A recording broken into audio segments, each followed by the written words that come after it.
glory, but e-buggy pays the bills.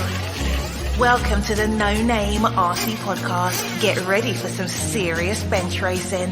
But be warned, we speak our minds, express our thoughts, and sometimes things can get a little rowdy.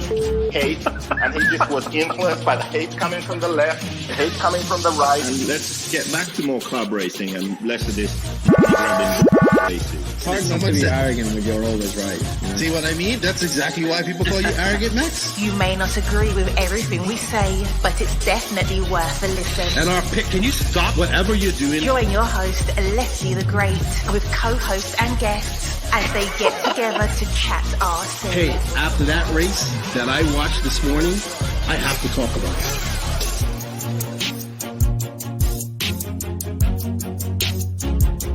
There we go. $100 right here, $100 throw. Oh no! I like this.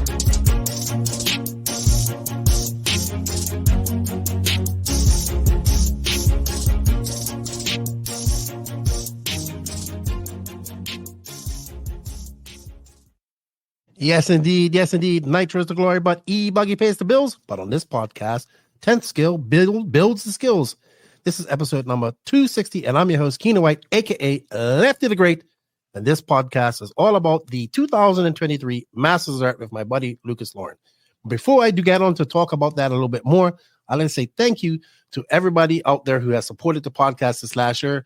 You've made this travel possible. I greatly appreciate that. So shout out to all of the NNRC squad around the world. Thank you guys for all your support. If you wish to support the podcast a little bit further, you can. We have an NNRC Patreon as well as a YouTube membership. And I thank all of those guys, people that do support me there. I appreciate that as well. You can find links for that in the written description of this podcast. Nothing exists without sponsors and advertising. So I want to also say thank you to all these companies that support the podcast for 2023. If you're a company that's looking to likes this platform and wants to use it as a platform to promote your brand in 2024, please contact me. We have tiers for limited tiers, actually, for many different companies. But I want to say thank you to all of these companies: Invisible Speed, High Tech RC, Sun Pedal USA, Sidewinder Fuel, Hot Race Tires, Mayako, Beach RC, Techno RC, Clinic RC, Ignite Design RC, Stacked RC, Donathan's RC, RaceCraft USA. Shout out to the Florida RC Championships. Danny Pass at WRCE, my boy Gene at SJ Racing. Shout out to House of RC, RCGP. Shout out to our drivers, David Ronfeld, Jared Tebow, Robert Battier, Alexander Hagberg, and the spleenless one, the Matty G. Shout out to RC Body Armor too, man. And my boys out there at RC, offer at rcracer.com for sending this cool thing to me. Thank you guys. If you wish to support the podcast, if you want, there are written in the written description of this podcast, there are links. Some have coupon codes. I know there's like a coupon code for the Ignite Design RC, 10% off, as well as Donovan RC, you get 10% off. There's affiliate links. Go on there, help us out. It definitely helps us out. We greatly appreciate those companies. Everything can be found in the written description of this podcast. If you're listening to it on audio only or YouTube, it's all in the written description. Just go there, click on the links, get what you need to do. And it helps us out a lot. We greatly appreciate it. So, like I said, I was fortunate enough to go to the Masters of Dart. This is my second time going to this race. I thoroughly enjoyed it. It was a great race. We had racers like Ty Tessman, Mayfield, Brock Champlin was there, who's never been there before, Cole Tallard. Of course, we had Dakota Fan, Rivkin, all the other top pros. We had all the top guys in stock there as well, minus a few. So it was good to see all of that race, and the track was gnarly. I had the track builder, Lucas Lauren, on her. We discussed the race and what his thoughts on it and everything and what I thought. I had a blast. I got the room with, it was me, Danny, Gene, and Hunter King. So we was kind of all staying in the Airbnb together. You guys heard me breathing. I'm still kind of sick from last week. I completely lost my voice and everything last week after I got home, and my asthma's been really bad. So I do apologize for that. But I got to hang out with those guys. It was fun. Thank you to everybody that made it possible. Thank you to Brent for making it possible as well. And thank you to everybody that came up and showed me some love. I greatly appreciate it. It means a lot to me. And when we do these broadcasts and stuff like that, these productions, it means a lot when you come up and say how much you enjoyed the last one. And that's all to like guys like Danny Pass. He's the man behind the behind the scenes doing all the work and making everything look good. I just come there to talk. That's what I do. And I guess we're just going to go get right into it. This is a short podcast this week. I am probably going to do a live show this Wednesday with Clayton. And then I have another podcast, maybe either dropping Friday or the following week. I am scheduled to go to AMS next week. So that should be good. I will see everybody at AMS. If not, I will see you at the next race that I attend. But yeah, I am scheduled to go AMS next week, which is the Alabama Manufacturers Shootout, which should be a good race. We have a lot of the European guys coming. I know Canas is coming, Barufalo, Robert Battier, JQ's coming, Pecco is coming, Nicola from Hot Race is coming. And then that's going to be good. I look forward to that. I went to AMS way back in 2018, actually raced at it. And I had a blast. This is the first time I've been to it since it's been on the moved to this date, as well as being a capped race and whatnot. So I look forward to that. And I thank everybody for making that possible as well. Of course, Florida Carpet Championships is coming up too. I should be there. And that is going to be stacked. Lots of foreigners coming over there. Lots of international drivers. I'm looking forward to seeing Dave Ronefalk and Bruno Coelho race on carpet. So I'm very excited about that. But with that said, let's get this going. Let's talk to Lucas. And I hope you guys enjoy this podcast. Don't forget to hit that sub, like, notification button. If you're listening to this on an audio-only platform, leave a review. It helps us out a lot. That said, let's go to Lucas Lauren and let's talk about the 2023 Masters of Dirt. Joining me in the virtual studio this week is a man you guys have gotten to know over the years. He's been on here quite a few times. I enjoy having him on here, especially to do recaps on races that we've both been to or he's been to. So welcome back, Lucas Lauren, a.k.a. Captain Ahab. New nickname for you now. Hit me. So I told you I had a perfect analogy for you. The way you was looking at your track at Masters of Dirt. You look like John Kreese from Karate Kid when he told whatchamacallit to sweep the leg and he did it. And he was just like, so you're like Cobra Kai, John Kreese, 1984. Heck yeah. I'll take it. That's what you look like. So what is that nickname? John I don't Kreese? know. We're going to call you Cobra Kai. Finish him. Sweep the leg, Johnny. Sweep the leg. Or whatever. Who was it? I can't remember who was it. Johnny. You look like you swept the leg. You definitely swept the leg with your track. That's why we're talking about it. But thank you, Lucas, for coming on. It was good to see you last week. I know we were supposed to record this last week, but I was sick, so I had to postpone it. So thank you for your time today. And I know it's your time off, so I appreciate it. So how you doing, man? I'm doing fantastic. I'm pretty much recovered from October, so we're taking just a little break before we start preparing for fall brawl. And exactly. The holiday season. Yeah, because you not only you had to build two tracks, right? You had the oval track that you had to build, and that was the Dixie Nationals, which it was the week before prior. How involved were you in that? Did you do a lot of work on that? We just run the shop. Fortunately for the Dixie Nationals, we have a guy that comes in, Austin Alford. He's also the guy that mostly supplies us with our big machinery. Okay.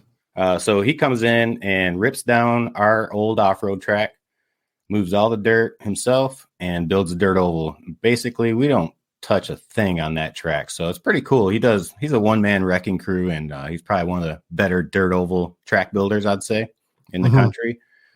So he does it all. We just run the shop, just make sure the dirt oval guys are having a good event, just like we would have with Masters.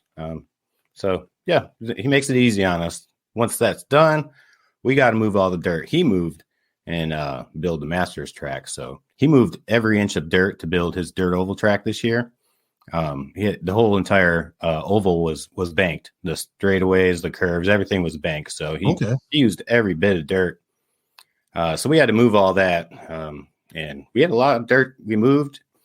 And come towards the end, we had a big giant pile of dirt that we didn't know what to do with. So we built that big hill under the driver's stand because there's just nothing else we could really do with it. Yeah, just make Mount Myrtle, we called it. On Mount Myrtle, highest elevation point in Myrtle Beach. Pretty much, because it's pretty flat there. All right. For those of you guys that are just tuning into this podcast, we attended the ninth annual Masters of Dirt held at Beach RC, brought to you by Exalt. This is my second time attending this event. I went last year, and it like I fell in love with 10 scale racing and stock racing and pink pinions and all that type of stuff. So I was fortunate enough to go again this year and be a part of the commentary team, production team with Danny Paz, who did great work. So thank you to Brent for having me come out there, and Danny Paz for taking me out there as well. Scotty Ernst is the RD. Brent is the mastermind behind this, and you are the guy who builds your track. And dude, when I got there, because I couldn't see it on the ride drive up, like the track. So when I got there, I was like, oh, whoa. Yeah. Like a little 8 scale supercross track, condensed. Yep. Yeah. It was a special track. We meant for it to be a supercross like track with options and things that could separate mod from stock. Yes. So we did it.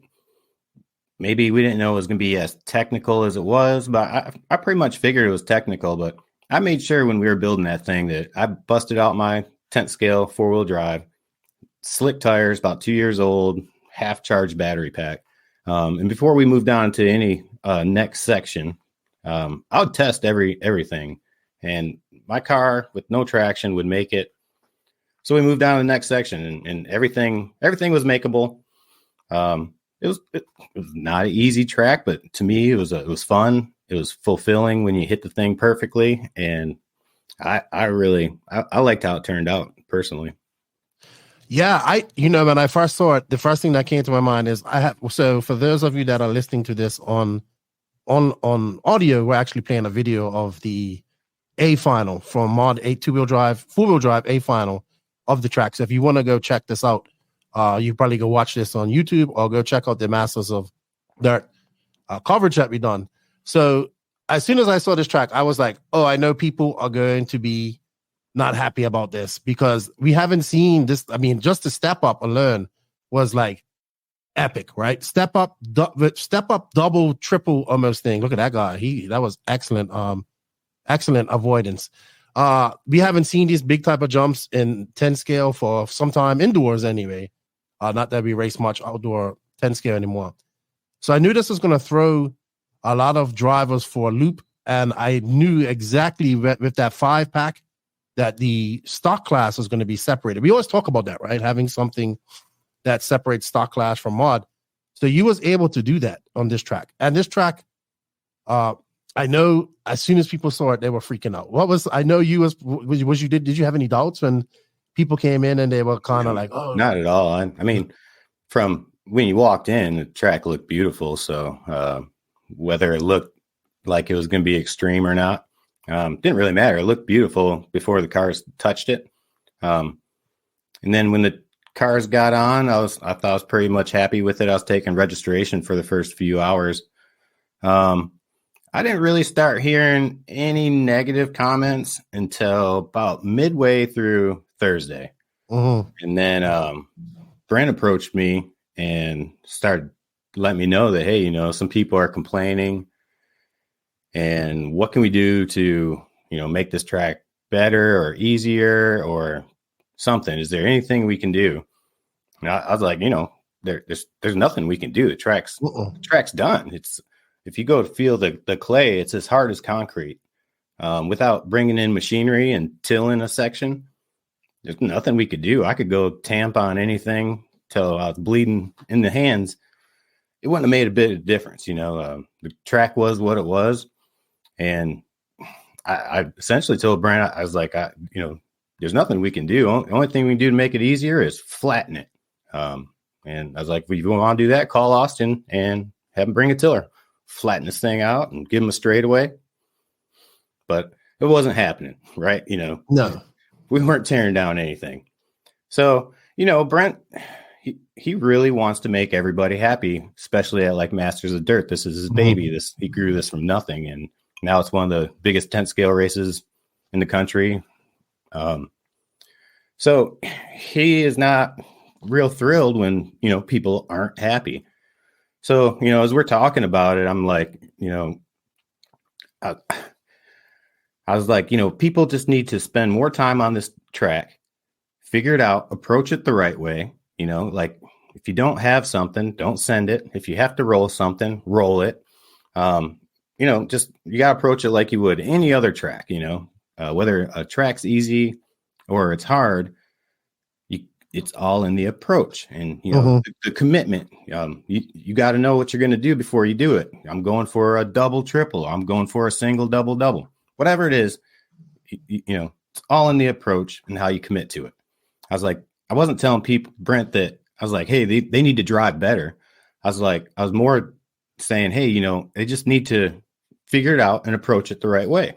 Not really talking about the pros, but just anyone who was complaining. I don't think they gave it enough time to make a big decision, that this track sucks or I hate it or I'm never coming back here again.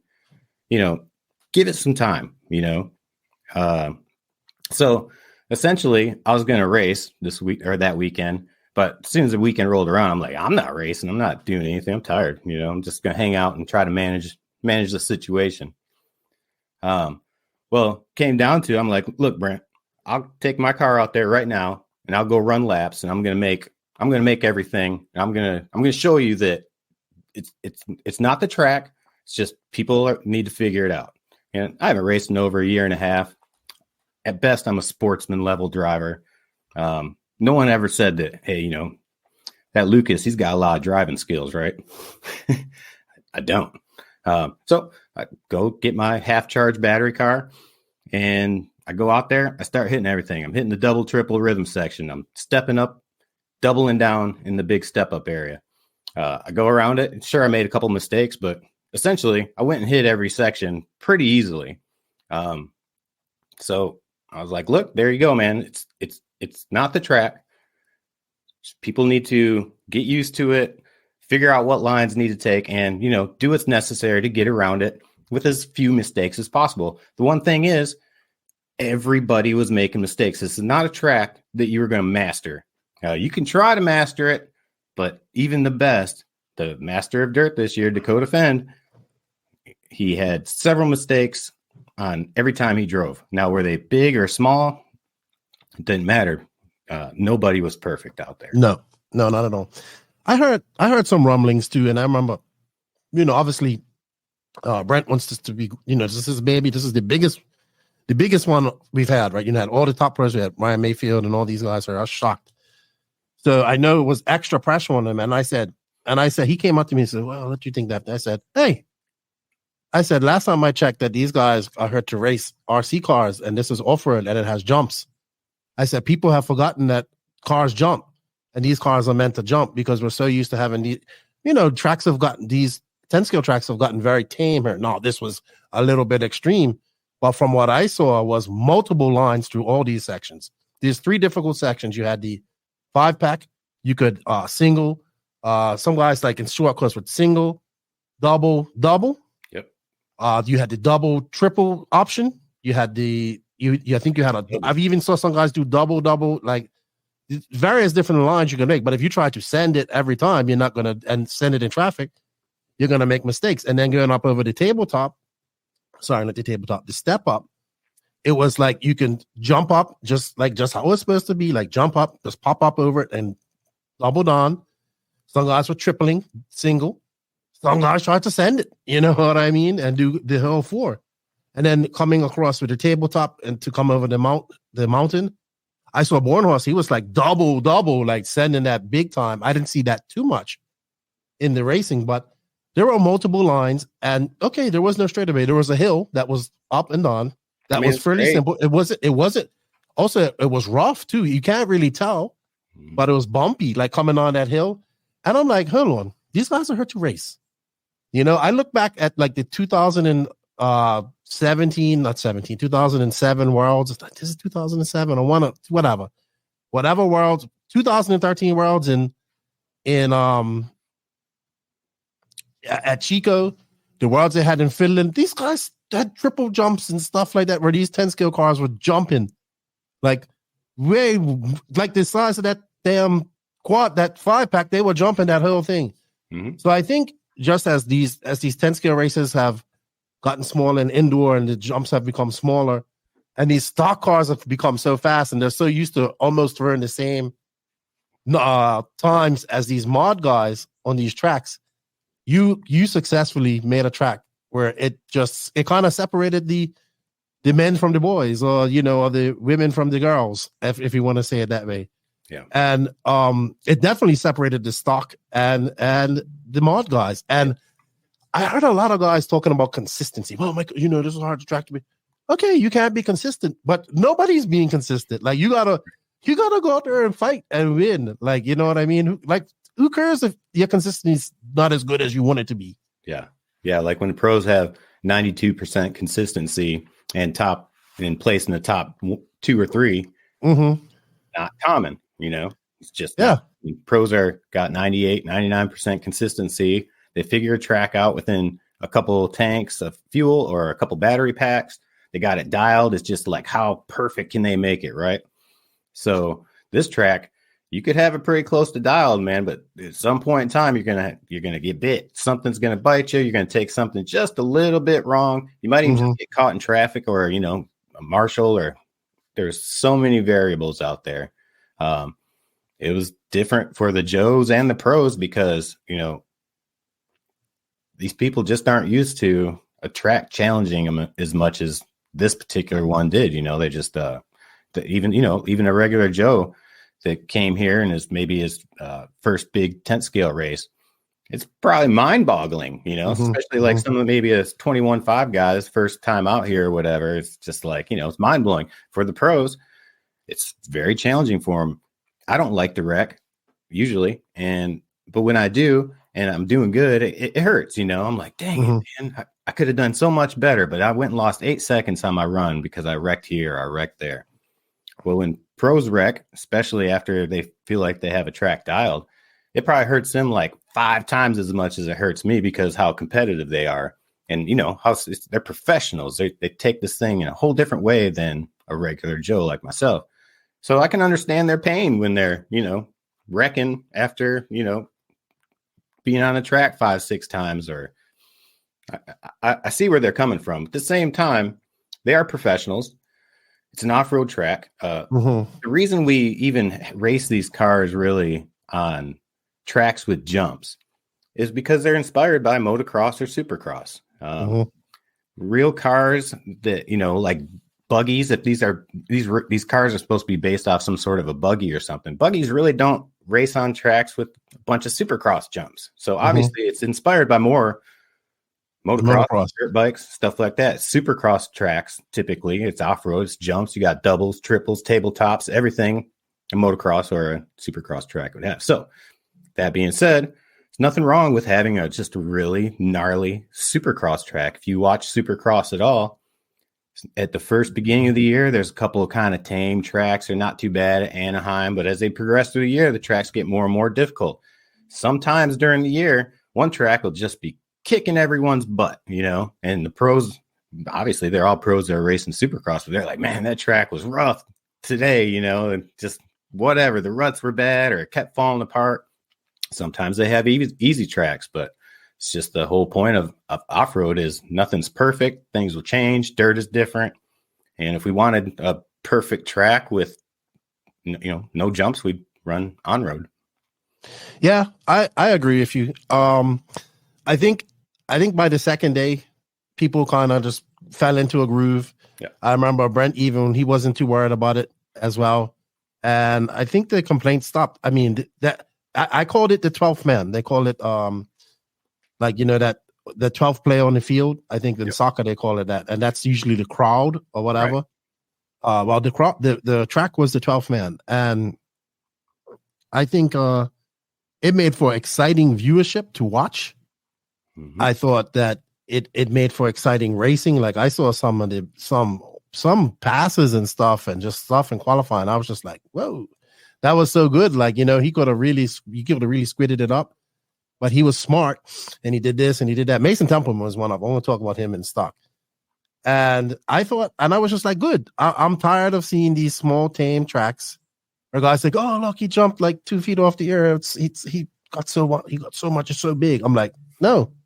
Like you were jumping up 6 feet, and that I loved it. I thought it was great. I like when things like that throw people for a loop. and people are challenged, right? At the end of the day, I understand that maybe some of the jurors, it might have been a big challenge for them, but that's also why they come to these races, right? Yep. To be challenged. And tracks like this is going to make you better. Yeah, it makes them better. They're going home to their local track, better racers. They're walking away from that event, like it or hate it. Everyone's going to be better. And they'll go back and they say, remember that track from 2023 Masters of Dirt? Yeah. Thing was gnarly. So I thought it was good. And also this race is very different from other 10 scale races because we don't have 3 5-minute bump ups. We don't have 3 A finals. We have bump ups, all that stuff. So that all played into it was like an 8 scale race anyway, but for electric. So I think it worked out perfectly. Those who did well are happy with the track. As anywhere you go in life, those who did well are happy with the track. Those who didn't do well will always find excuses for why they didn't do well. Yeah. At the end of the day, not everyone had to like the track, anyways. I mean, no matter how you build it, we could have built it very flat and tame, and people didn't like that either. So honestly, like I've been doing masters. I think it's probably my 6th or 7th masters that I've participated in building tracks and stuff.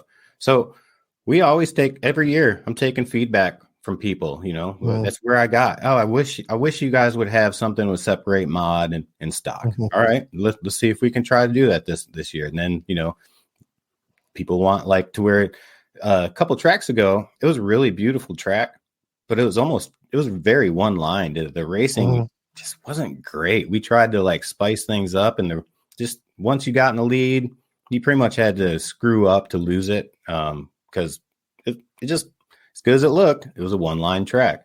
So let's try not to do that this time, and it's just an accumulation of feedback, years, and what can we do next? Obviously, we're always trying to top ourselves as well. So we kind of put ourselves in a spot that's really hard to top last year. I mean, what are we going to do now? Well, let's just think of all the feedback we were given and let's see what we can do with it. And then also, Brent has certain restrictions on what he'll allow on a track. So through time, we've gotten him to allow us to get a little more extreme and just do our thing rather than have too many, restrictions. He doesn't want this here. He wants more flat here or raceable. So this one basically he just let us go to town on it. Honestly, he didn't have anything. We were going to do a concrete section, and he was kind of like, didn't want to do it. And I wasn't sold on it. By the time we got to the concrete section, it was just going to be a 180 turn. You're only on concrete for a second or two. But by the time we got to it, we had too much dirt. I was like, well, we can't dig out a concrete section with this big pile of dirt we got. So we didn't do that. But for the most part, he just let us go loose. And, next year's track won't be like this one. It'll be totally different and probably won't be as technical. But I'm sure we're going to try to top ourselves one way or the other. You swept the leg. You swept it. I enjoyed it. I think the people at home that were watching it enjoyed it. And like I said, it doesn't matter. It's about everybody had the same track. They had to race it. And that's it at the end of the day. Now, traction was a little bit different this year. I think traction was it? I heard people said like some of the traction went away, or what was it? There's a couple things. First off, I'd say it's mostly probably my fault because when we were building it, we were in a real big hurry. We didn't water it as much as we probably should have. And then throughout the weekend, we just slacked on watering it. It was purposeful. But what we ended up doing was like sparing it. We were trying to get traction up. So we decided not to water so heavy. So whatever line was developing that we wouldn't wash it away. However, us doing that dried out the track so much, it wouldn't provide traction. It just kept breaking apart and drying out. So we're just now catching up the track to where it's not all chalky and dusty, but we really kind of let it just go to crap. And we're so stringent on our water schedule, and we just kind of didn't do it the way we normally did. And I think kind of bit us in the butt for traction. That, and everyone was running slicks. Stock class was S3 compound. I I don't think it was putting any rubber on the track, not as much, especially with the track being as dry as we let it get, and then run all the stock classes running S3 compound, and then the cars being in the air 40% of the time. They didn't have a whole lot of time to put rubber down, even if they could. I think it was just a combination of everything, but it starts with watering. I don't know. I don't know how I got talked out or how I talked myself out of watering the way I knew I should have. But I did. I kind of screwed that one up for sure. Yeah, I did notice a fine layer of dust this year compared to last year, like on everything. So I was like, oh, that's different. Yeah. But you learn from that. You can move on. And I think at the end of the day, we still got exciting racing in both classes. And yeah, I look forward to seeing what you come up with next year. Just make like straightaways, like straightaway 180, straightaway 180, straightaway 180 everywhere. Yeah, people would be happy with that. Yes. All right, so let's move on to the event. All right, so coming into this event, I started seeing like, obviously I know the stock guys are going to be, I know stock class are going to be big because this is a big event for them. I knew that like I knew when it comes out to stock, it's about the racers and it's about the motors, right? So I knew Exalt, being as they were the main sponsor, they had that Dark Nationals a few months earlier where they thought they had won with Kyle Go. Didn't win it. Doug Laveria ended up getting it. So I knew they were coming in here like to really go for the win. Obviously, everybody's going for the win. So in stock, it was like it was like a lot of pressure. I think it was a lot of pressure on Kyle Go, Doug Laveria, that kid, young kid Nate Sutherland for TLR. Jim was obviously running Mod now. Then you had, who else was there that was, AJ Maraska was there, but he was there more for... He was just running two-wheel, I think. Yeah, he was there more to help Kyle, I would say, at the end of the day.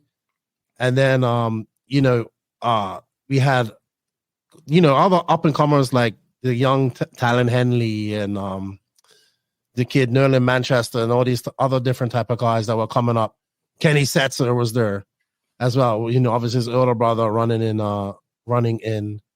Mod, Jake Stackwich. So we had all the top guys who usually run this stock program, except a few, like that. I noticed that probably will be at the carpet race. Maybe they just run more carpet than dirt.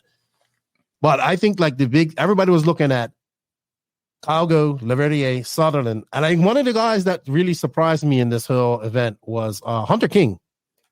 Yeah, he very much shocked me. He's really good. He is. He'd do well. I honestly, I thought he made it. I thought he was going to do just a little bit better. To be perfectly honest with you, like he did good. I just thought he was going to be a little more competitive. That's what it was. I don't think he ran truck, did he? No, he didn't. He didn't. That's what it was. So, but he was. I think he was one of the guys that impressed me the most. And Mason, how could I forget the guy who won it? Mason Templeman. He was the one who impressed me the most because he just drove incredibly well. But obviously, I think coming into this, it was between Doug, Kyle, Mason, and so they came in here and like you could like I think you could like feel the tension, like Exalt's pitting right next to TLR and Trinity. Kyle's running TLR. He's sitting with the Exalt guys. Associated's over here. I was like, ooh, this is what it must have felt like back in like the 90s in the peak of a 10 scale racing, and these companies were like going at each other. TLR versus AE. This motor company or this is motor company in the stock class. It was quite I could feel it. Like I can feel it in the air. I don't know if you know what I mean, but I felt I wouldn't say tension, but I felt the angst in the air between these teams. Exalt needing a good result. Firstly, they first time with their new motors and all this type of stuff.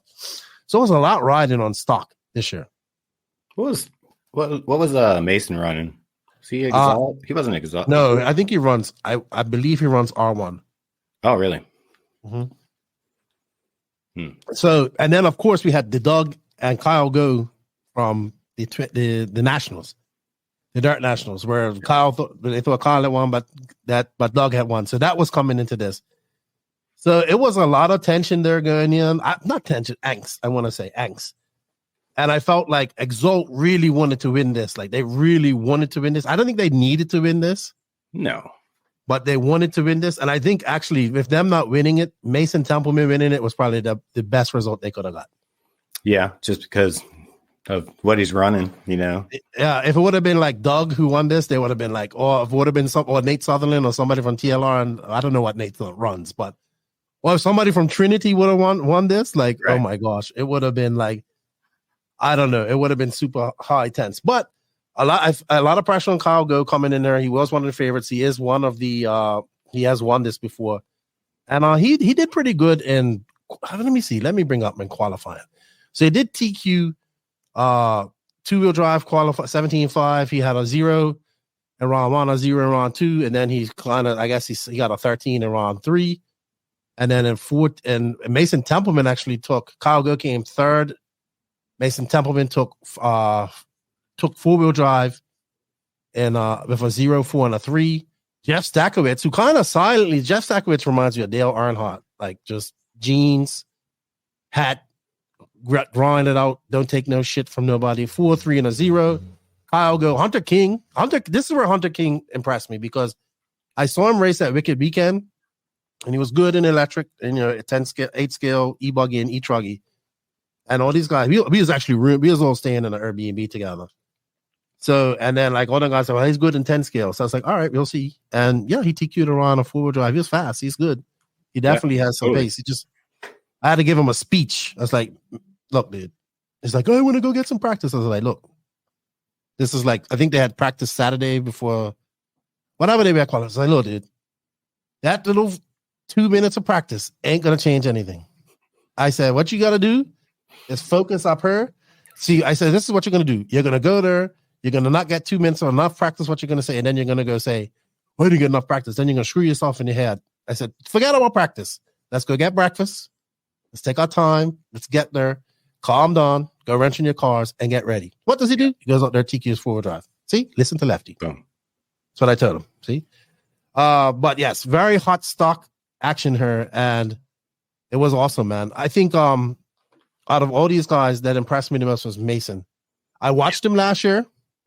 I think he was on a different motor program last year. He was a little bit underpowered, I felt.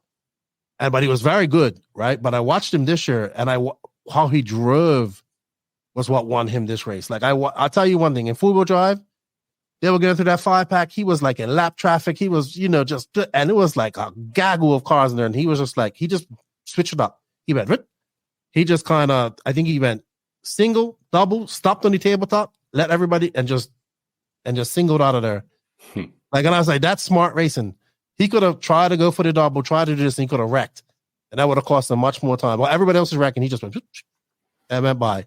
And that's what, in the end, helped him win the Masters of Stock, in my opinion. Yeah, he was one of the few guys that I noticed were really not flawless, but darn near close. Between him and, I mean, no one was flawless. It's hard to say, but he was really close to it, and that's what put him on top. He just made the least amount of mistakes. The mistakes he made sure they didn't bite him too bad. So instead of sending something, or like I said, going through the 5-pack, he got through that thing. I remember watching his main, I think it was with 4-wheel drive, where he just threaded the needle through that thing. He did what was necessary. Instead of doing what he wanted to do, he did what he needed to do, and he made his mistakes just seem minimal. That's a perfect way to put it. Instead of doing what he wanted to do, he did what he needed to do. And that's how he beat everybody. Like, everybody was just trying to just go balls out, and he was just like, nope.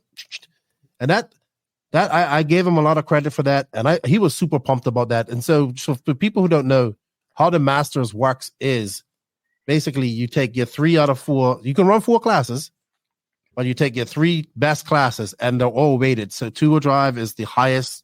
You get the highest amount of points for 2-wheel drive. You get the highest amount of points you get the second highest amount of points for 4-wheel drive.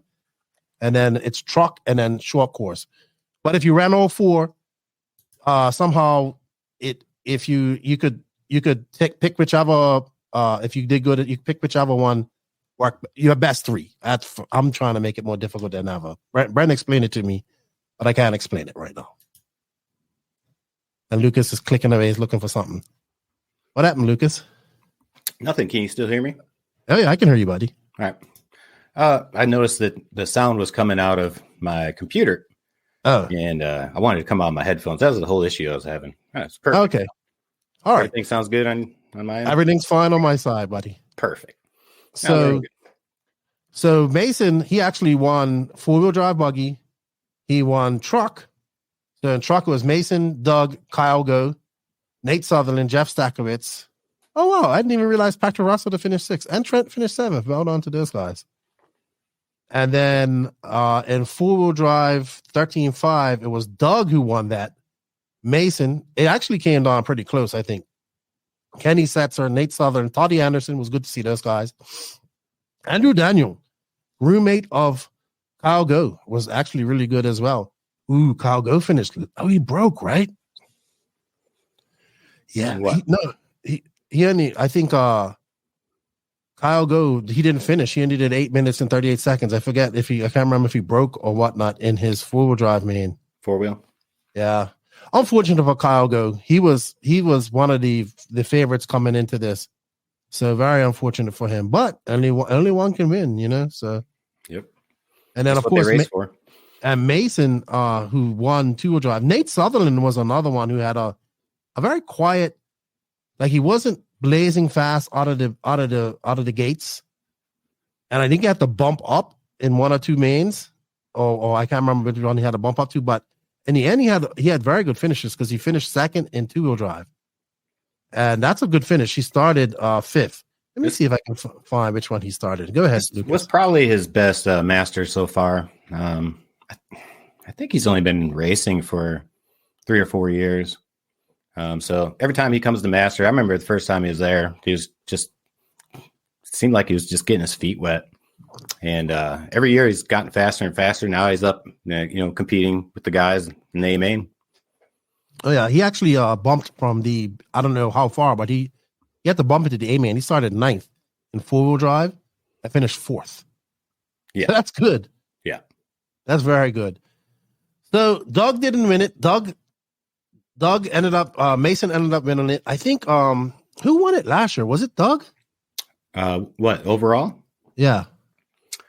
Last year was Schimmel. What am I talking about? Yeah, it was Schimmel. Schimmel. Sorry. So Shady. Mason brings it home for Associated and R1, I guess, and great drive by him, man. I thought so. Okay. Disappointed. Yeah, disappointment for Kyle. He'd be disappointed with his performance, and unfortunate for him. Great run for Nate, and let's see who else had good runs. Kenny Setzer, great weekend for him. Toddy Anderson, who kind of made the last minute decision to come down there. Will McIver hasn't raced 10 scale since they had brush motors. Yeah, it was the first time in forever. And he comes on and he makes the A main in 4-wheel drive. So that's crazy.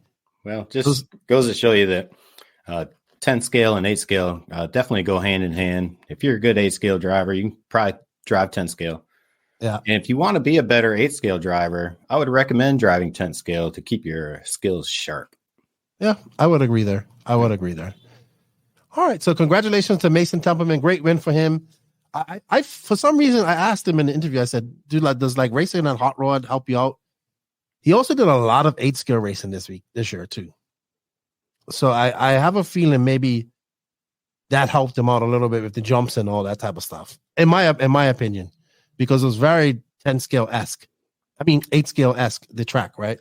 Mm-hmm. So all you guys out there running 10 scale early, you know what you got to do. Go out and run some 8 scale as well. Help you out a little bit. Absolutely. Help you out.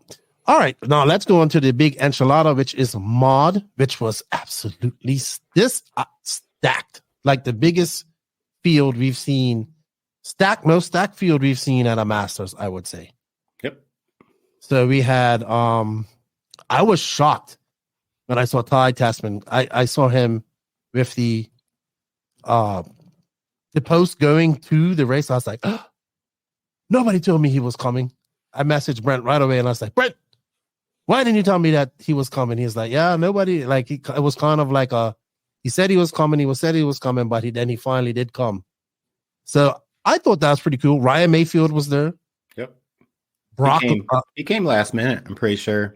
Yeah. He wasn't coming till maybe a week or two before.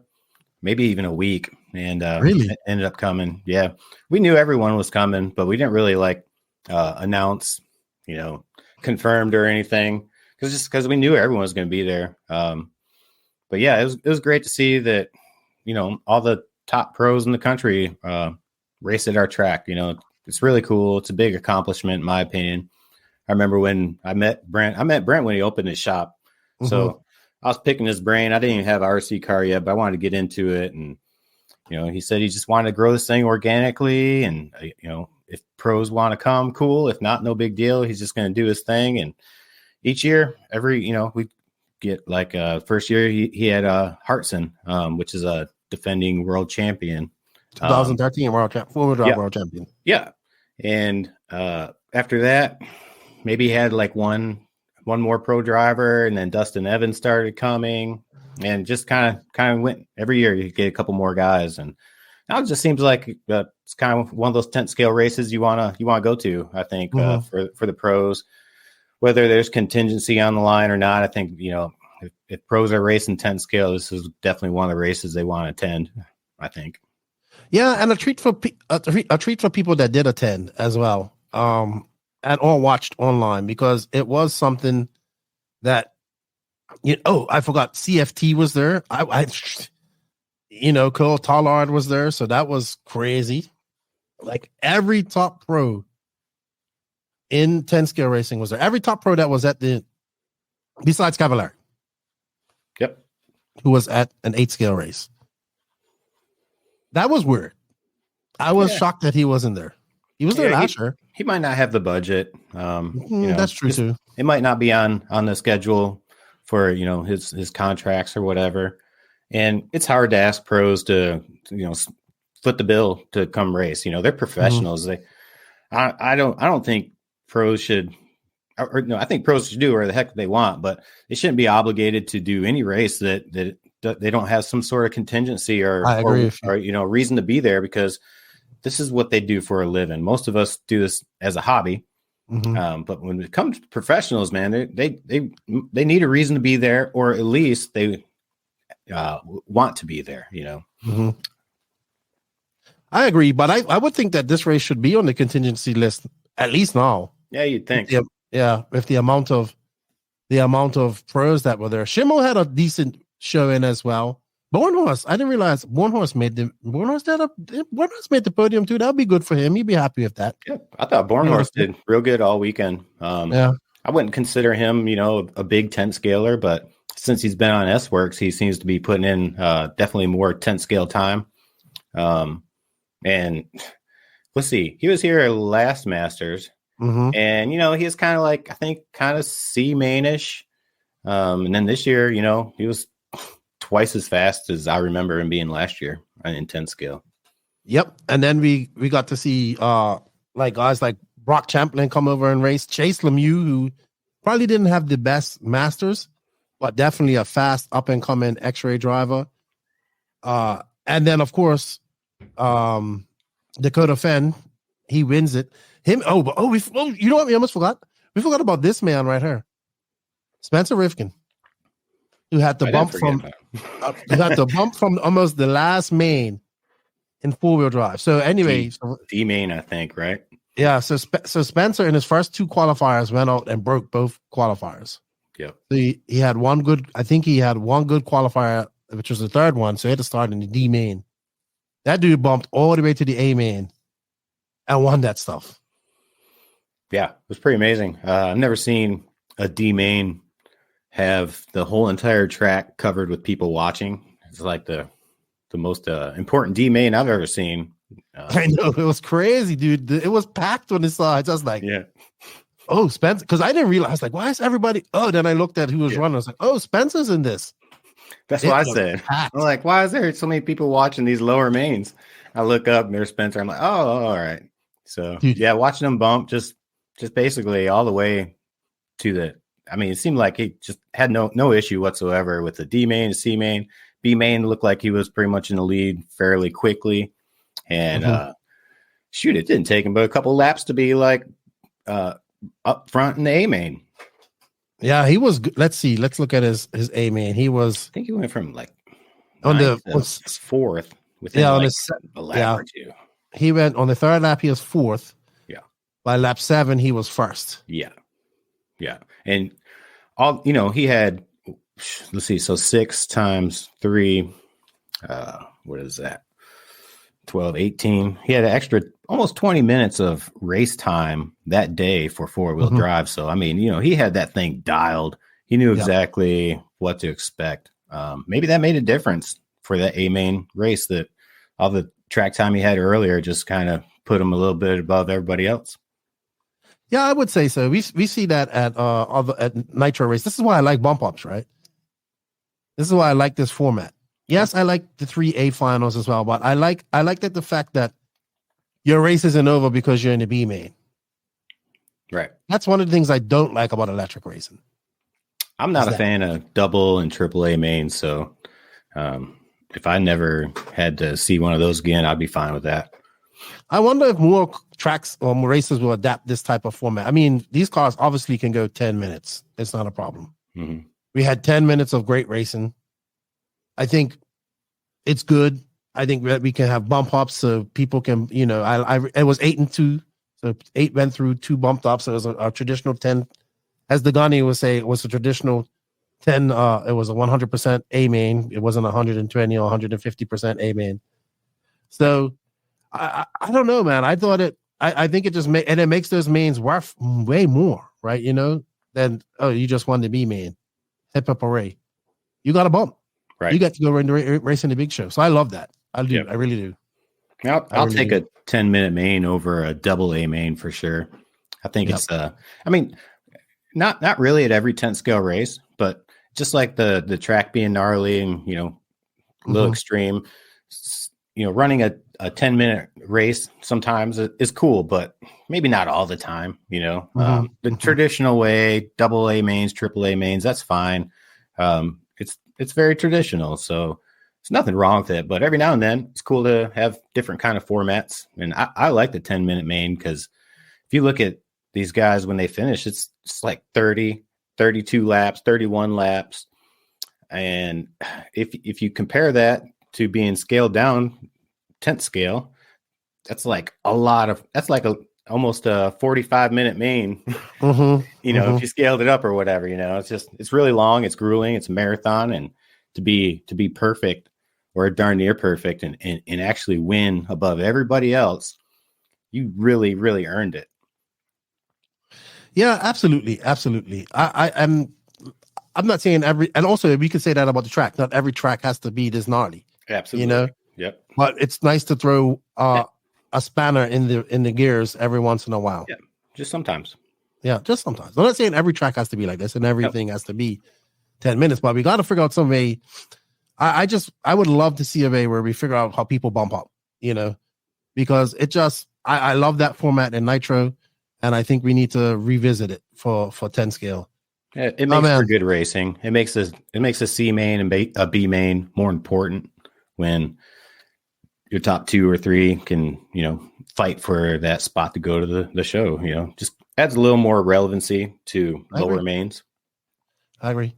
And I think in the end, the points came down pretty close between Rivkin and Fend. And I think it was pretty close. Yeah, I think Rivkin had to beat Fend by, I think, 3 or 4 positions in 4-wheel. So he really needed Fend to drive bad or have a big mistake. What did Fend finish? He finished third, right? Yeah. So he just wasn't enough. He missed it by a couple points, I believe. So Fend goes back-to-back Masters champion. Congratulations to him. I know he was happy about that. Yep. So congratulations. Rivkin still. No. He won it. No. Rivkin won it last year. Sorry. Yeah, correct. So Rivkin almost went back-to-back. But he has Fend is a 3-time master. Yep. So he's won them. Him and Dustin have won Evans. the most. Okay. Yeah, they both have 3. Sweet. That's awesome, man. I love that format, and I think it's good. And I think these guys really take some pride in that award as well. No. Yeah. Well, it's really cool. Like when you look at the Masters banners with everyone's name on it, it's pretty cool because from the very beginning, you got a world champion up there. The one name that kind of sticks out because they're all top pros is a local kid, Griffin Hanna, on the second Masters. He actually won it, and Brent said when he won it, he's like, "That's the last time a local will probably ever win this event." Really? Because he knew it was just going to get bigger and more people came in. But Griffin, he could have been a top pro if he wanted to. He just had a lot of opportunity to do whatever the heck he wanted in life. So RC just wasn't it. That's how it goes when you have all these other cool things to do. Yeah, it doesn't happen like that. But let's talk about some of the other things too, because we had a lot of short course trucks there. We had about 3 heats of short course, which was great to see. Actually, Dave McLean, he TQ'd. I think he made Mr. McLean made every final that he raced in. He had a bump up on a 1. But this guy drove well. Classes, I believe. Yes. Obviously, Van Der was really good. I enjoyed watching the short course trucks, man. I really enjoyed it. Short course is fun. It's probably the most fun class out there because you can rub without really affecting each other too much. When buggies, when their tires touch, it just doesn't work out real well. But when short course are racing, man, they can really bump into each other, and it's not too much of a foul. It's kind of the fun of it. So yeah, short course is cool, man. Otto was having a good run, and he crashed. And Sherman, I call him short course specialist, Team Sherman. His son won. That was good. So, we're just going through some of the pictures. There's Fenn. He won 2. This is 2-wheel drive. Yep. There's Tessman. Aiden Horn. This is open 2-wheel drive. Kyle Paquette was fast all weekend. He drove well all weekend. So did this guy. I forget his name. That's Rob Meyer Jr. Rob Meyer. He was good too. Very good. Very good. Watched him. Here's stock 2-wheel drive. Yep. There's Hunter King. He made the podium. His little cheesing dog. These kids, they are kids, right? They're all young. Yeah, they're all young. They're like 21 and below. Yep. So Masters, I think this was 40 plus. Big Al won everything again this year. Yeah, he's fast. He is good. Mini Truggy. That's the other thing. Yeah. We had a bunch of mini Truggies out this weekend too. It wasn't bad. Had about 12 or 13 of them, I think. That was good. That's the most mini Truggies I've seen in a long time. The winner there, that's a local guy, Nathan Grubbs. Yep. He has come a long ways. I was actually surprised he won. I was like, oh man, Nathan Grubbs won. And, because this guy was really fast. Yeah. Nathan was kind of like mid pack a lot of the weekend. He did make the A main, but he's just kind of hanging out. And the main just got it done. He did what he needed to do. It's funny because last year he was the one that won the hooligan race. So it's just funny, like this kid just keeps surprising everybody just about every time he races. Yeah, this guy Alex Porter like TQ'd all 3 rounds of this. He was fast too, but Nathan was able to win it. Yep. Mr. Washburn, I saw his name come up a lot. Graves was there.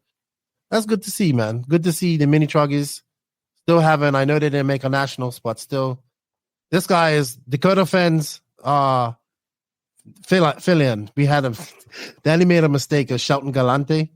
I think he won 21-5, but he TQ'd all rounds, and he had him as top qualifier. Dakota Fenn, mod 2-wheel drive. I think he lost 21-5 on the line because I think the other kid got the actual win. Let's go to there. So Peyton Bacon. Yeah, absolutely right. So they had a heck of a race, and then it came down literally the last corner.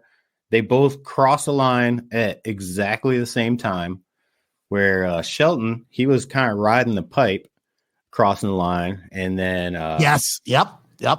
Bacon was kind of almost riding the wall, and it was a photo finish, but the timer picked up Bacon crossing the line first, probably by 0.000001 seconds. It was a great way to start off the A mains because no matter what people said about the track, man, it made for some really good racing. It did, man. I don't care what anybody says. It was fun. I was getting all excited. That was one of the funny races. There's Scotty. He's in Japan right now. There's the tech guy. There's Brent looking all clean shaven with no mustache. Yeah. Oh man, we're just going through some pictures. Good to see this gentleman out racing again. CFT. He was sick for a while. He's telling me what happened to him, but he said he's on the mend now. So that's good to see. And yeah, man, I just really enjoyed it, man. I think it was bigger this year too. Oh, the hooligan race. We ain't got to talk about that. Lee Setzer won like $1,600. 17. Yeah. And my buddy Gene won $100 for landing his car in the wheelbarrow. It was awesome. Hey, I put $20 in that wheelbarrow, so he won $120. Oh yeah. So for those of you that don't know, they have a hooligan race where they put all these different obstacles on the track, boxes, cars. They had a wheelbarrow, rakes, all that type of stuff. And the last person standing is the winner. So you see guys putting like truck wheels on the 4-wheel drives and stuff like, so if they flip over, they can try to flip themselves back over. So Lee Setzer came down to the end. He won it. He drove smart. My buddy Gene, and you guys reversed the track. So yeah, right. So he had to, they flipped the coin to reverse the track. So he had to jump into a wheelbarrow.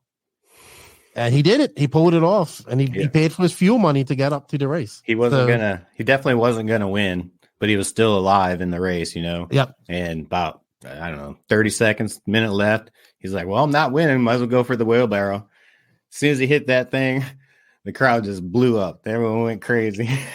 Yeah, it was awesome. Yeah, I'm just Hooligan's always the best race of the weekend. Yeah, just got to be there to really appreciate it. But it's fun. Whoever wins usually earns that one because to stay alive with all the obstacles and just people, and to be the last man standing, man, it's a big feat. It's hard to do. A lot of people crash in the first 20 seconds. I've done it once, and I didn't make it past 10 seconds or something, and just immediately went upside down. So very hard race to win, but a lot of fun to watch. No, they didn't have a party this year like the normal Fireball 500 this year, I don't think. Yeah. We did not party on Friday night. We kind of partied. I mean, we busted out alcohol and we let people just kind of hang out and stuff, but we didn't do anything special because we had a crap ton of entries and everything went super long. By the time we were done qualifying on Friday night, it was 11:15, 11:30. What we wanted, what's that? People were probably like, I just want to go home. I'm tired. I know I was tired for sure. But yeah, so we didn't do nothing crazy. We did have an idea to do something, but we just didn't do it. We didn't plan for it properly. So we didn't do it. We're going to do it twice as hard next Masters. So we're going to make up for it. I think next Masters is going to be a little different. More than likely, we were going to cap the race. I think the amount of entries we had this time was probably just a few too many, which we wanted as many entries as possible because we were always going for a higher number. And we broke the 400 mark. I think it's after that, it's probably time to cap it and just let everyone prepay. That way we can, have organized practice with like drivers, like vehicles. Just make everything just a little more enjoyable. I think one problem with Thursday and where a lot of complaints came from was that there were too many cars on the track at the same time and too many different levels of drivers, too many different kind of vehicles. It was just too chaotic, especially for the pros who want to go out there and try to fine tune their skills on the track. It was just really difficult because they're avoiding crashes all day long and stuff. I think once we started doing organized practice and qualifying, I think it got a little easier for everybody. Absolutely. For those of those who are listening to this, we're watching the hooligan race, the start of this. As you can see, there's people sitting there, Ryder and Bo, rakes and all that stuff. Man. And then, of course, we also had lunch provided to us, which was very delicious. By the way, I just want to confirm this for Danny Paz. That was pork, not chicken. Because he said no, it's chicken. I said, no, Danny, that's pork. He doesn't eat pork, apparently, but he eats pepperoni. Oh, that's too bad. He ate that, though. It was delicious. That pork, I thought they were going to serve us chicken bog. So I was expecting it to be chicken myself. And then when I bit into it, the pork, it was so delicious. I was like, wow, what is this? It was good. It was good. So thank you to Brent. And I believe Hobby Wing provided that. Yeah, so that thank you to Wing. them. Oh, man, it was a great event. I only went in the shop like once or twice to drool over everything there. And then I was like, all right, let me get back out there. Yeah, I had a you're blast, so man. busy. Yeah. What do you think about doing these long events all, kind of by yourself? No, What do it's you nice. think? How you liking it? It's time consuming. It's not time consuming. I enjoy it. I enjoy when somebody comes. We had a little chat. We needed to get a little chair for you to sit off a little longer. Brent came by and had a chat with me. I wish people would come have a chat with me. Patrick came on for some of the mains later on, which makes it enjoyable. I enjoy doing it with Patrick, but it's a lot of talking. My voice really does get strained. I remember Lance sending me a message saying, "Save your voice." Yep. But yeah, it's hard. It's hard talking there and being witty. You know what I Right. mean? And trying to think of things to come up with, and then I started to lose my voice. And that's what I told you as well. When I was sick, I said, I have no voice, Yep. So, I mean, I enjoy them. I want to get better at them, obviously, but it's also good to have somebody that you have a good, or various people that you can gel with to do it as well. Yeah. So, but I try my best. It's something I'm learning. This is my first 10 scale event. So it was a little different. But it was like an 8 scale event at the same time. It was long, very long, like an 8 scale event. Yeah, so I watched a lot of the coverage. I've watched most of the A mains, some lower mains, and a little bit of qualifying. I thought the coverage was really good. I thought you did a good job. You're continuously talking, keeping people engaged, checking stuff online, answering people's comments and stuff like that. So, yeah, that's why I was wondering. It's 15 hours of just nonstop talking on a microphone. No one can really grasp how hard that is until you actually try to do it. And if you did try to do it, anyone else that's just normal that hasn't done it before, you probably wouldn't be able to talk at the end either. Well, I think the big reward is when people come up and shake my hand at the next race and be like, oh man, I met him and watched my race. Thank you for mentioning this. Or my mom watched this, or my mother or my father, my family were watching this. And you mentioned this person, and they, because I'm monitoring like 3 screens. I'm monitoring the scoring, monitoring this, monitoring that. And then I'm trying to also find good races on the track as well for the guys to follow. So I think when people say that and they enjoy that part of it, and they come up, which a lot of people have, like when we was at RC Pro-Am, a lot of people came up to me and said, hey man, we really enjoyed your cup, because that was the first time I really done it with Danny from Wicked Weekend. And you engaged the audience, because that's what I'm doing it for. I'm not doing it for the people at the race. I'm doing it for the people that are watching. Right. And people at the race can't even hear you or anything. They see you over there talking on a microphone. But at some time I heard myself talking. It's like people can hear me, like it was quiet, and I'll be like, I'm in my own world. Yeah. Like I'm looking at that screen. I don't even know. That's like people's like, well, what's going on? I said, I don't know. I said, because I'm focused on these screens. Like I don't know what's going on behind me. There's people literally putting stuff next to me. I'm focused on that. Yep. I enjoy it, but it's not easy. No. It's very like right here hurts after every night. Like I feel very tired, and I'm just like, oh. And I don't even guys, we and after every race you kind of go home and I have a debrief with guys, because they're out and about. So they know what's going on. So I always get information from them to use for the next day. Yep. So the guys I'm staying with, they're out and about, they see what's going on. And then I'm like, okay, so I know this is going on tomorrow or whatever. The thing that I do miss about it is when I do get in those positions and starting to do that stuff, I'm not able to go out and mingle and be around people like I like to do. So that's why I try to do that on the practice days and stuff like that. And then, people's like, well, let's go do this and let's go do that. I'm like, I just want to eat and go sleep, Yeah. So I do apologize if I don't come up and see people or don't accept your invitation to go eat. It's because we're just trying to, it's a long day, we're there and we got to be there tomorrow. And I want to give everybody the same amount of coverage. That guy who's down in that lower main to the guy who's up in that A main, their family is at home watching as well. Yep. They're going to go home and watch that race as well. and if I can say one little thing about them that I know, or somebody in the chat lets me know, now that's fine. Yeah. How about you? What about you? How are you enjoying all this stuff? And we have Fallbro coming up, which is going to be under a roof for the first time. Yep. And so I'm looking forward to that for sure. Mhm. Honestly, when we finished building Master's Track, I was sitting there looking at it. I was thinking, yeah, I'm pretty much over it. What's next? Dude, so when I got there, you went out there and packed it again like twice. I watched you walk that machine around there. I like how you got it, because we used to have a machine like that to do a packer. One of those, I guess they're called a packer. One of the things you push.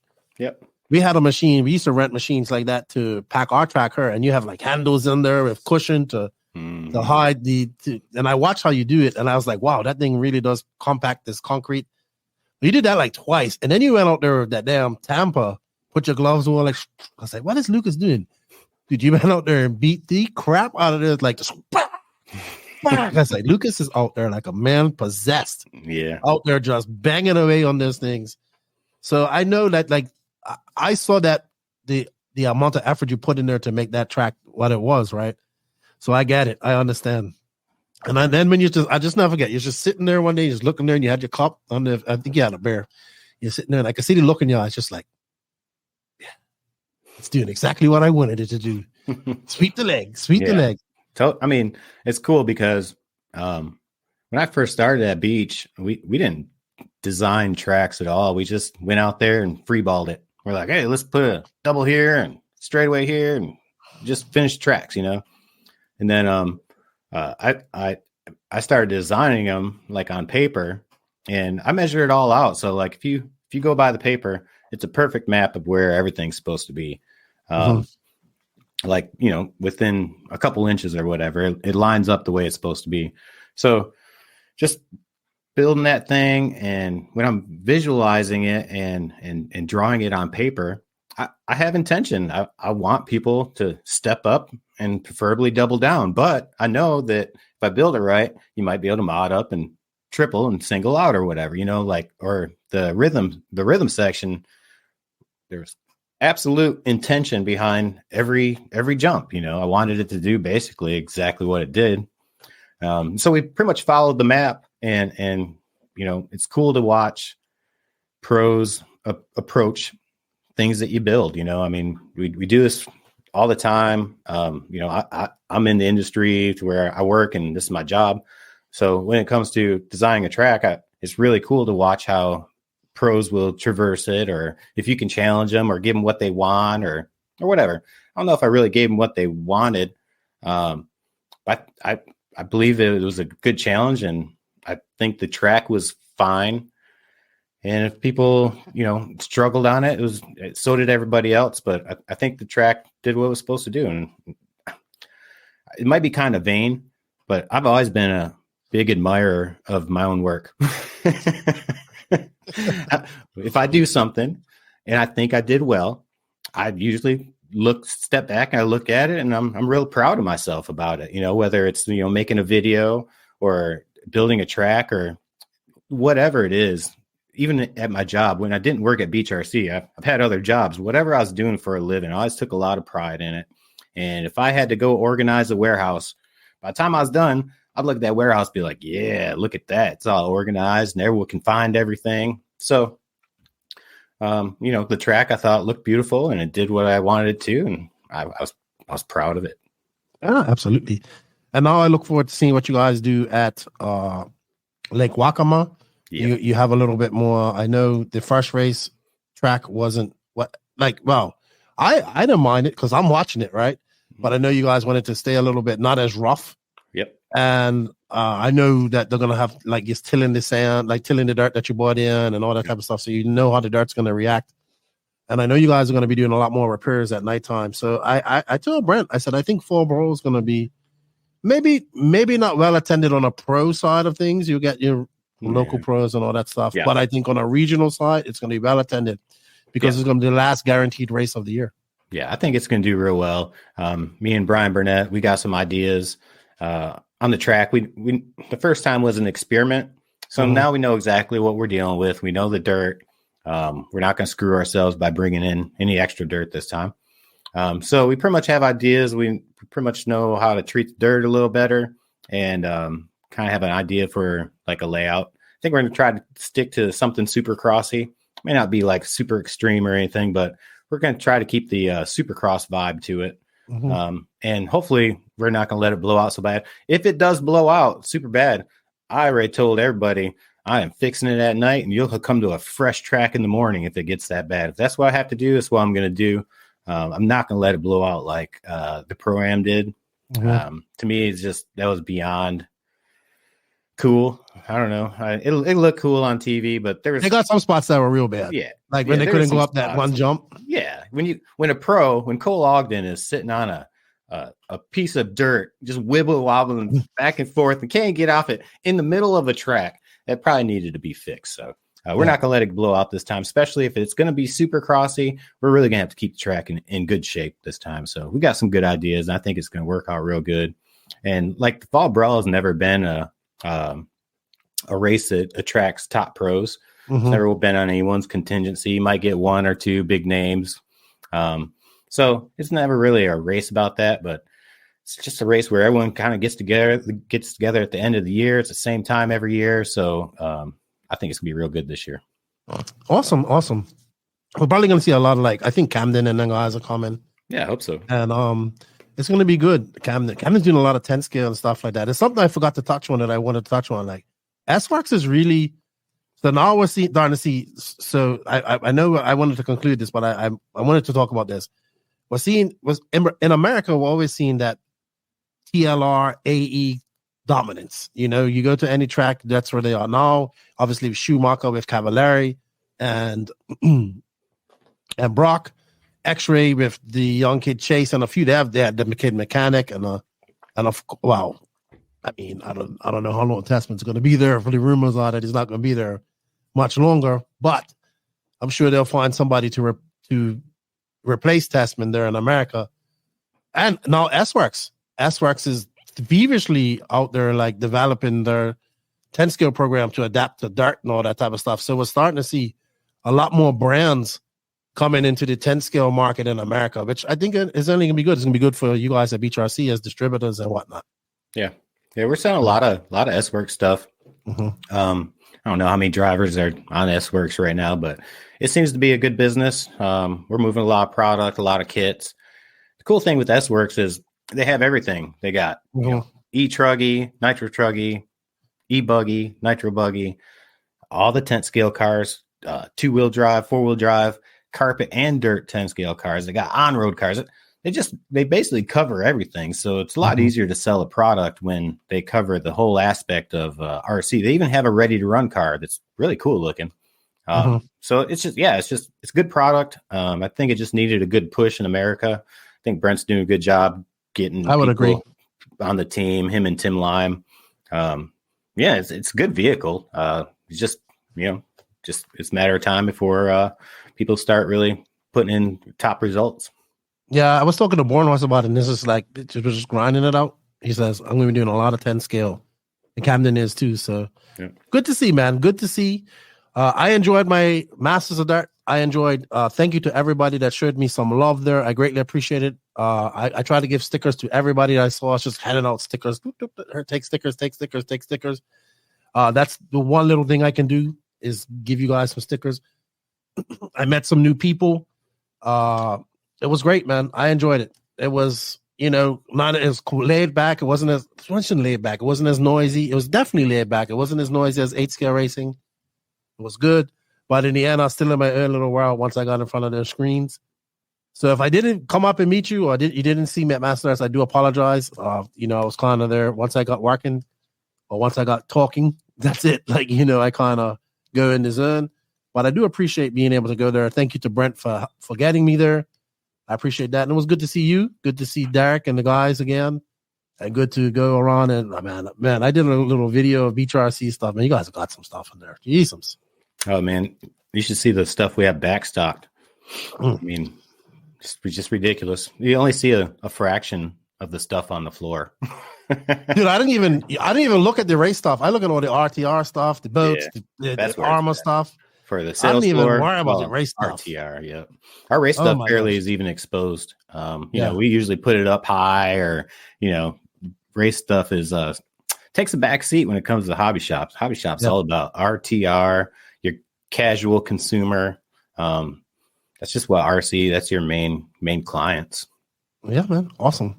And before I leave, I just want to say congratulations to Mason Templeman, Master of Stock 2023. Congratulations to Dakota Fenn, 3-time Master of Mod. Congratulations to everybody that podium and made this race. I hope you guys come next year, and I look forward to seeing you at the next one. Yeah. Lucas, you got anything to say before we leave here? Did you want to? No more sweeping the leg for next year? No, I'm glad people came and participated. I hope you all come back next year. I hope no one was too butthurt about the track being difficult. But if you were, I'll make it a little better next time. How about that? There you go. Well, Lucas, thank you for all that you do. Thank you for your time, and enjoy the rest of your day off, man. All right, man. Appreciate it, Lefty. All right, buddy. All right. Thank you, Lucas, for your time. I greatly appreciate it. It's always a good chat with you. Thank you for all your hard work leading up to the Masters and providing that gnarly track. Sweeping the leg, John Kreese Cobra Kai, 1984. I can't remember what year. Karate Kid. I think it's 84. Someone would fact check me on that. But that's exactly what he looked like. John Kreese out there. Sweeping the leg. Thank you to everybody that showed me some love at this race. I greatly appreciate it. If you didn't get some stickers, I'll have some more at the next following races. And yeah, it was a blast. I love this race. I enjoyed myself. I had fun. I enjoyed talking about it. And I look forward to going to Florida Copper Championship for my second 10 scale race that I enjoy going to. So with that said, I'm going to let you guys go. Like I said, I am dropping 2 more podcasts this week. One will be a live. I believe Clayton and I are doing Clayton Young, Raw President. We're doing a live Wednesday. We're definitely going to touch on what's happening with the Trinity slot machines and some other things with IFMAR. So with that said, I'm going to let you guys go. And I want to say thank you to all of the NNRC squad around the world. Obviously, we can't do this without you guys. I appreciate all the support for the last 5 years that you guys have given me. And we just can't do it without you guys. Thank you to the patrons of the NNRC and the NNRC Patreon, as well as the YouTube membership. If you wish to support the podcast a little bit further, you can. Links for that are in the written description of this podcast. Also, thank you to these awesome companies for all their support. If you want to help out the podcast a little bit too as well and save some money or just help us out, you can find links for all of these companies in the written description of this podcast. There are some coupon codes. There are some affiliate links. Some are just links to the companies. Just say in the notes, hey, I heard about you in the No Name RC podcast. They are Invisible Speed, High Tech RC, Sun Pedal USA, Sidewinder Fuel, Hot Race Tires, Mayako, Beach RC, Team Techno RC, Clinic RC, Ignite Design RC, Stacked RC, Donovan RC, RaceCraft USA. Shout out to the Florida RC Championships, WRCE, SJ Racing, House of RC, RCGP, RC Body Armor, and Off-Road RC Racer. And to our drivers, David Ronafalk, Jared Tebow, Robert Betty, Alexander Hagberg, and the Screamless Wonder, Maddie Gonzalez. Nitro's the glory. E-Buggy pays the bills, but 10 scale builds the skills. Lefty is out. Have a good day, everybody. Have a good Monday. I will talk to you later on this week. We are out of here as soon as I find his outro. I never find his outro. I find it just now.